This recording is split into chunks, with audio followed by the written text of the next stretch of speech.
ሰላም ጤና ይስጥልን ውድ የአሮማ ሚዲያ ቤተሰቦቻችን፣ የሰዓቱን ዜናዎች እንደሚከተለው እናቀርባለን። አብራችሁን ቆዩ። በማርበርግ ቫይረስ በሽታ ተይዘው የነበሩ ሁለት ወጣቶች አገግመው ከሕክምና ማዕከል ወጡ። የ19 ዓመቱ ወጣት ኢዩኤል ኤቃል እና የ16 ዓመቱ እህቱ የሱራ ኤቃል በማርበርግ በሽታ ተይዘው በለይቶ ማቆያ የሕክምና ድጋፍ ሲደረግላቸው የነበረ ሲሆን ሁለቱ ወጣቶች ከማርበርግ ቫይረስ በሽታ ነጻ መሆናቸው ተረጋግጧል። የደቡብ አፍሪካ ክልል ጤና ቢሮ ኃላፊ አቶ እንደሸሽብሩ እንደገለጹት ሁለቱ ወጣቶች ቀደም ሲል በማርበርግ በሽታ ቫይረስ ተይዘው ህይወታቸው ካለፈ አባታቸው ጋር ንክኪ የነበራቸው ሲሆኑ የበሽታው ምልክት አሳይተው የላቦራቶሪ ምርመራ ተደርጎላቸው ቫይረሱ ስለተገኘባቸው የህክምና ክትትል ሲያደርጉ እንደነበር አስረድተዋል። ከነዚህ ወጣቶች በተገኘ ልምድ ማንኛውም በሽታ ምልክት የሚታይበት ግለሰብ ፈጥነው ወደ ጤና ተቋም ቢሄዱ የመዳን ዕድላቸው እንደሚያሳድግ የገለጹት አቶ እንደሻው ህብረተሰቡን ከመዘናጋት ወጥተው የቫይረሱ ምልክት እንደታየ ወደ ጤና ተቋማት ሊመጡ ይገባል ብለዋል። የቢሮ ኃላፊ የጤና ባለሙያዎች በተግባሩ የተሳተፉትን አመራሮች ጨምሮ የጤና ሚኒስቴር፣ የህብረተሰብና ጤና ኢንስቲትዩሽንና አጋር ድርጅቶችን አመስግነዋል። በዓለም ላይ በአንድ ዓመት ውስጥ 630,000 ሰዎች በኤድስ ሞተዋል ተባለ። የዓለም ጤና ድርጅት ህዳር 22 ቀን በሚከበረው የዓለም ኤድስ ቀን አስመልክቶ በለቀቀው ሪፖርት እንደ አውሮፓውያን አቆጣጠር በ2024 የኤችአይቪ ኤድስ ኢንፌክሽን በ1.3 ሚሊዮን ሰዎች ላይ መመዝገቡን አስታውቋል። በኤችአይቪ ምክንያት በተከሰቱ ህመሞች ምክንያት ደግሞ 630,000 ሰዎች መሞታቸውን አስታውቋል። በዚህኛው የፈረንጆች ዓመት በዓለም ዙሪያ ከቫይረሱ ጋር የሚኖረው ሰው ቁጥር 40.8 ሚሊዮን ደርሷልም ተብሏል። የዓለም ጤና ድርጅት ከአጋሮቹ ጋር በመሆን ዘንድሮ የዓለም ኤድስ ቀንን መቋረጥን ማሸነፍ የኤድስ ምላሽን መለወጥ በሚል መሪ ቃል የሚያከብር ሲሆን እንደ አውሮፓውያን አቆጣጠር እስከ 2030 ድረስ የኤድስ ወረርሽኝን ለማስቆም ቀጣይነት ያለው የፖለቲካ አመራር፣ ዓለም አቀፍ ትብብርና በሰብአዊ መብቶች ላይ የተመሰረቱ አቀራረቦችን እንዲኖር ጥሪ አቅርቧል። የዓለም ጤና ድርጅት እንዳለው ለ10 ዓመታት እድገት በኋላ የኤችአይቪ ምላሽ ወሳኝ ምዕራፍ ላይ ነው። ህይወት አድንና አገልግሎቶች እየተስተጓጎሉ ነው። ብዙ ማህበረሰቦች ለተጋላጭነት ተጋልጠዋል። ሆኖም እነዚህ ችግሮች ቢኖሩም ኤድስን ለማስቆም በሚጥሩ ማህበረሰቦች ቁርጠኝነት፣ የመቋቋም አቅምና ፈጠራ ውስጥ ተስፋ አለ ብለዋል። በተለይም በአፍሪካ ህጻናት፣ ታዳጊ ልጃገረዶችና ወጣቶች ሴቶች ለተጨማሪ ተጋላጭነት ተጋልጠዋል ሲል ድርጅቱ ገልጿል ያለው ፊደል ፖስት ነው። የመጀመሪያ ከማርበርግ ቫይረስ ያገገመችው 15 ዓመት ታዳጊ ከቫይረሱ ነጻ በመሆኗ በህክምና ማዕከል ወጣች። የደቡብ ኢትዮጵያ ክልል ጤና ቢሮ ኃላፊ አቶ እንደሸፍብሮ እንደገለጹት ታማሚዋ የማርበርግ ቫይረስ በሽታ ምልክት በማሳየቷ ህክምና ሲደረግላት ቆይቶ በላቦራቶሪ ምርመራ ከቫይረሱ ነጻ መሆኗ በመረጋገጡ ከህክምና ማዕከል እንድትወጣ መደረጉን አስረድቷል። የበሽታው ታማሚ ታዳጊ በአምላክ ምትኩ 15 ዓመቷ ሲሆን በሽታው መኖሩን በላቦራቶሪ ምርመራ ተረጋግጦ በተደረገላት ህክምና ከበሽታው ማገገም ችላለች። የማርበርግ ቫይረስ በሽታ ምልክቱ በሚታይበት ወቅት ወዲያውኑ ወደ ጤና ተቋማት የሚመጡ አካላት የማገገም ዕድላቸው ሰፊ በመሆኑም ሁሉም ሰው ሳይዘናጋ የቫይረሱ ምልክቶች ሲኖሩ ፈጥኖ ወደ ህክምና ማዕከል መምጣት በሽታውን ለመከላከልና ለመቆጣጠር ያስችላል መባሉን ብስራት ሬዲዮ አሰምቷል። የዩክሬን ፕሬዝዳንት ቮሎዲሚር ዜሌንስኪ ከፈረንሳዮቻቸው ኢማኑኤል ማክሮን ጋር በትራምፕ እቅድ ዙሪያ መምከራቸው ተገለጸ። ዜሌንስኪ ጦርነቱ በተቻለ ፍጥነት ቶሎ ማለቅ እንዳለበትና አገሮቻቸው ጋር አሁንም ከጎናቸው እንዲሆኑ ጠይቀዋል። መሪዎቹ ለኤልቢሲ ቤተ መንግስት የተገናኙት የአሜሪካ መራሽ እቅድ ከኪየቭና ዋሽንግተን የተውጣጡ ልዑካን ውይይት ካደረጉ በኋላ ነው። የትራምፕ እቅድ ወደ ሩሲያ ያጋደለ ነው በሚል አንዳንድ የአውሮፓ ሀገራት የተቃወሙት እንደሆነም ይታወቃል። ለሰዓታት ከማክሮን ጋር ቆይታ የነበራቸው ዜሌንስኪ ጦርነቱ የሚያልቅበትና የጸጥታ ዋስትና በሚረጋገጥበት ሁኔታ መወያየታቸውን በማህበራዊ ትስስር ገጻቸው ላይ አስፍረዋል። የዩክሬን ተደራዳሪዎች ገንቢ በሚባል ደረጃ ውይይቱን እያደረጉ እንደሚገኙ ነው የተናገሩት ዜሌንስኪ ከማክሮን ጋር የነበራቸው ውይይት ከጨረሱ ከጥቂት ቆይታ በኋላ ከኡሜሮቭ፣ ስቲቭ ዊትኮቭ እና ኬር ስታርመር ጋር ስለ ሂደቱ በስልክ ማብራሪያም ሰጥተዋል።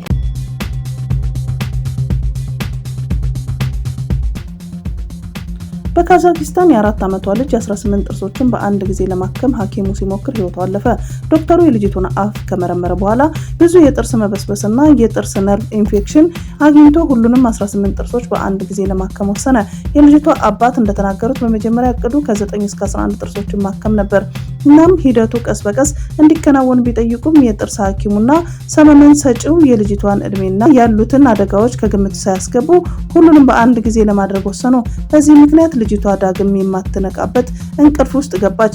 ልቧ መቋቋም አልቻለም ሲሉም የሀገሪቱ መገናኛ ብዙሃን ዘግበዋል። አደጋው የተከሰተው በጥቅምት ሲሆን ጉዳዩ አሁንም ፍርድ ቤት እየታየ ነው። በተለይም በሰመመን ሰጪዋ ላይ ቅሬታዎች ቀርበዋል። በሕክምና ወቅት ሰመመን ሰጪዋ ሙዚቃ ስትሰማ ነበር። አምቡላንስ ወዲያውኑ አልጠራችም።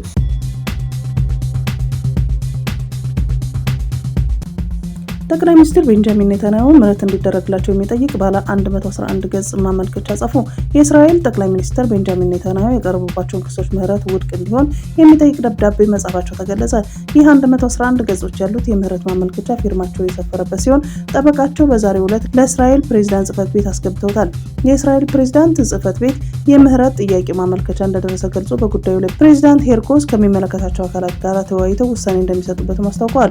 ከአንድ ወር በፊት የአሜሪካው ፕሬዝዳንት ትራምፕ ለእስራኤል ፕሬዝዳንት በጻፉት ደብዳቤ ጠቅላይ ሚኒስትር ኔታንያሁ ላይ የተመሰረተው ክስ ውድቅ እንዲሆንና ምህረት እንዲደረግላቸው መጠየቃቸው ይታወሳል። በወቅቱም የእስራኤል ፕሬዝዳንት በሰጠው መልስ በሀገሪቱ ሕግ መሰረት አንድ ሰው ምህረት የሚደረግለት ባቀረበው ማመልከቻ መሆኑን ገልጾ ጠቅላይ ሚኒስትር ኔታንያሁ ግን የምህረት ማመልከቻ ለማስገባታቸውን ማስታወቁ አይዘነጋም። የትራምፕ አስተዳደር በሰላም ንግግሮች ዙሪያ በጣም ትልቅ ተስፋ እንዳለው የዋይት ሀውስ ፕሬስ ሴክሬታሪ ካሮል ሊቪት ዛሬ አስታወቁ። ወይዘሮ ሊቪት ይህንን የተናገሩት በፍሎሪዳ ከዩክሬን ባለስልጣናት ጋር በጣም ጥሩ ንግግሮች መካሄዳቸውን በመጥቀስ ነው። አስተዳደሩ በጣም ብሩህ ተስፋ አለው ሲሉ ፕሬስ ሴክሬታሪዋ ገልጸዋል። ይህ በእንዲህ እንዳለ የአሜሪካ ልዩ መልእክተኛ ስቲቭ ዊትኮቭ እና የፕሬዝዳንት ትራምፕ አማች የሆኑት ጃሬድ ኩሽነር ነገ ከሩሲያ ፕሬዝዳንት ቭላድሚር ፑቲን ጋር እንደሚገናኙም ይጠበቃል። የዩክሬን ፕሬዝዳንት ቮሎዲሚር ዜሌንስኪ በበኩላቸው ይህ የአሜሪካና የሩሲያ ከፍተኛ ባለስልጣናት ስብሰባ ከተጠናቀቀ በኋላ ከፕሬዝዳንት ዶናልድ ትራምፕ ጋር በስልክ የመነጋገር ተስፋ እንዳላቸው መግለጻቸው ተዘግቧል። ከቂሊንጦ ማረሚያ ቤት በዋስ የተለቀቁት የፖለቲከኛ እስረኞች በር ላይ በድጋሚ በፖሊስ ተይዘው ወዳልታወቀ ስፍራ ተወሰዱ።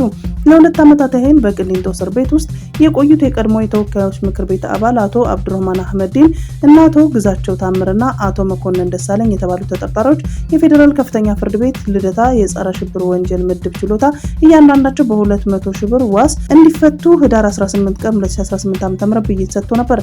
ለፋኖ ድጋፍ መስጠት በሚል የተጠረጠሩ ግለሰቦች የተጠየቁትን የ200 ሺህ ብር ዋስ አስይዘው ህዳር 19 ቀን 2018 ዓ.ም እኩለ ቀን ሲሆን ከቂሊንጦ ማረሚያ ቤት ሲወጡ የፌዴራል ፖሊስና ሲቪል የለበሱ ግለሰቦች በኃይል በማስገደድ አምቡላንስ ውስጥ አስገብተው ይዘዋቸው እንደሄዱ የአይን እማኞች ለመሰረት ሚዲያ ተናግረዋል። የአይን ምስክሮቹ እንደገለጹት 3 እስረኞች እድሜያቸው የገፋ ሲሆን አንደኛው እስረኛ በሰዎች ተደግፎ ከእስር ቤት ሲወጣ እንደተመለከቱ ገልጸዋል። የእስረኛው ቤተሰቦች ደግሞ እንደገለጹት አዲስ አበባ ሜክሲኮ በሚገኘው የፌዴራል ፖሊስ ወንጀል ምርመራ ቢሮ ድረስ በመሄድ ቢጠይቁም አየሁ የሚል የለም ሲሉ ተናግረዋል።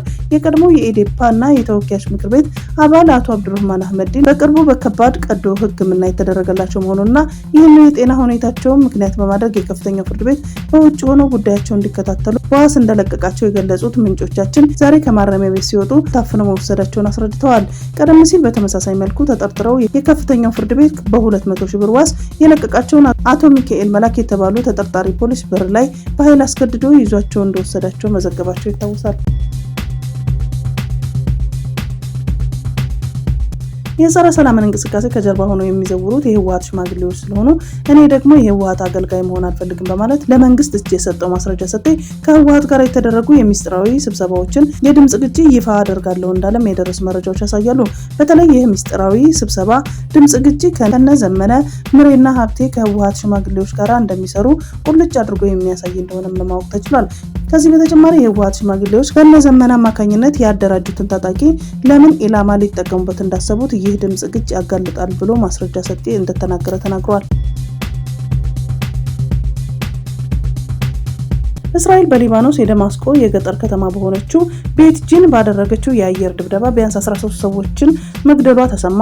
የእስራኤል የመከላከያ ሰራዊት ወታደሮች በተያያዘችው የጎላን ሃይትስ ዳርቻ ላይ ወደሚገኘው መንደሩን ገብተው በእስራኤል ሲቪሎች ላይ የሽብር ጥቃቶችን አድርሰዋል የተነገረላቸው ታጣቂዎች በቁጥጥር ስር መዋሉን ገልጿል። የአይዲኤፍ ቡድን አርብ ዕለት ባደረገው ዘመቻ የጃማዓ እስላሚያ ታጣቂ ቡድንን ኢላማ እንዳደረገም ተናግሯል። ጥቃቱ ሲጀመር የሊባኖስ የሙስሊም ወንድማማችነት ቅርንጫፍ የሆነው የጃማዓ አልእስላሚያ አባላትን በርካታ የታጠቁ አሸባሪዎች ወደ እስራኤል ወታደሮች መተኮሳቸውና እስራኤል እየተከላከለች እንደሆነም ተናግረዋል።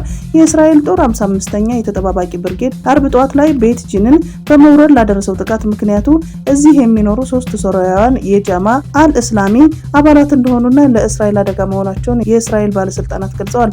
የሶሪያ ውጭ ጉዳይ ሚኒስትር በቤት ጂን ውስጥ የእስራኤል የወረራ ጦር ፓትሮል የፈጸመው ወንጀል ጥቃት በማውገዝ መግለጫ አውጥቷል። የወረራ ኃይሎች ቤት ጂንን ከተማ በጭካኔና ሆን ብሎ በቦምብ ማጥቃት ወረራቸው ከከሸፈ በኋላ ሙሉ በሙሉ የጦር ወንጀል ነው ብለዋል። የሶሪያ ውጭ ጉዳይ ሚኒስትር ሴቶችና ህጻናትን ጨምሮ ከ10 በላይ ሲቪሎች ተገለዋል። እስራኤል ሙሉ በሙሉ የጦር ወንጀል ፈጽማለች ሲል ከሶሪያ መንግስት የጸጥታው ምክር ቤት የእስራኤል ጥቃት ፖሊስ ለማስቆም አንድ ነገር እንዲደረግ ጥሪ አቅርበዋል። የእስራኤል የህዝብ ብሮድካስት ኦፕሬሽኑ የጃማ አል-እስላሚያ አባላት ያነጣጠረ የእስር ወረራ እንደሆነ ተናግረዋል። የእስራኤል ጦር ቃል አቀባይ እንዳሉት ከቡድኑ ጋር የተያያዙ 3 ሰዎች ተይዘዋል ብለዋል።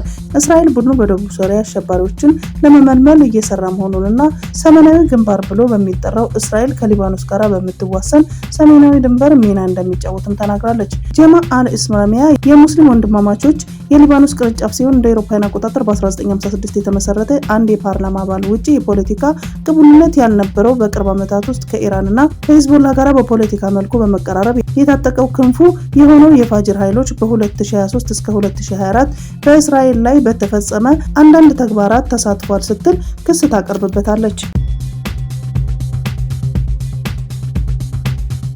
የዓለም ሳይንቲስቶች በአየር ንብረት ለውጥ መከላከል ላይ ፈጣን እርምጃ እንዲወስዱ ጥሪ ያቀረቡ። ዳርቲንግተን ዲክላሬሽን በሚል ስያሜ ፊርማ በማሰባሰብ የትብብር ሰነድ ይፋ አድርገዋል። ሳይንቲስቶቹ በመግለጫቸው እንደ አውሮፓውያን አቆጣጠር በ2050 የዓለም የበካይ ጋዝ ልቀት መጠን ወደ ዜሮ ካልወረደ የሰው ልጅ ወደ አደገኛ ችግር ውስጥ እንደሚገባ ማስጠንቅቀዋል። በእንግሊዙ ኤክስተር ዩኒቨርሲቲና በግብረ ሰናይ ድርጅቶች አስተባባሪነት የተሰባሰቡ ሳይንቲስቶቹ የዓለም መሪዎች ለአየር ንብረት ለውጥ መከላከል የሚያደርጉትን ድጋፍ እንዲያሳድጉ ጠይቀዋል። የትብብር ሰነዱ 583 ሳይንቲስቶች እና የዶክትሬት ዲግሪ እንዲሁም ከዛ በላይ የትምህርት ዝግጅት ያላቸው 579 ሌሎች ከፍተኛ ባለሙያዎች በድምሩ ከ1160 በላይ ምሁራን መፈረማቸውን ኢሮኒውስ ዘግቧል። ወልዲያ ከተማ ውስጥ በሚገኙ በርካታ የአብነት ተማሪዎች ከቤተ ክርስቲያን ቅጥር ግቢ ውስጥ ታፍነው መወሰዳቸው ታወቀ። ቤተ ክርስቲያኒቱ ተማሪዎቹ እንዲለቀቁ በደብዳቤ ብትጠይቅም እስካሁን ምላሽ አልተገኘም። አፍነው የወሰዱት የሚሊሻ አባላት በወሰዱት በእያንዳንዱ ተማሪዎች 7000 ብር እየጠየቁም ይገኛሉ። ከተያዙ ተማሪዎች መካከል አንደኛው ባሳለፍነው አርብ ለማምለጥ ሲሞክር ከሚሊሻ በተተኮሰበት ጥይት ተመቶ ከፒያሳ ወደ ኢንቲባዝ በሚወስደው መንገድ ላይ ህይወቱ ማለፉ ታውቋል።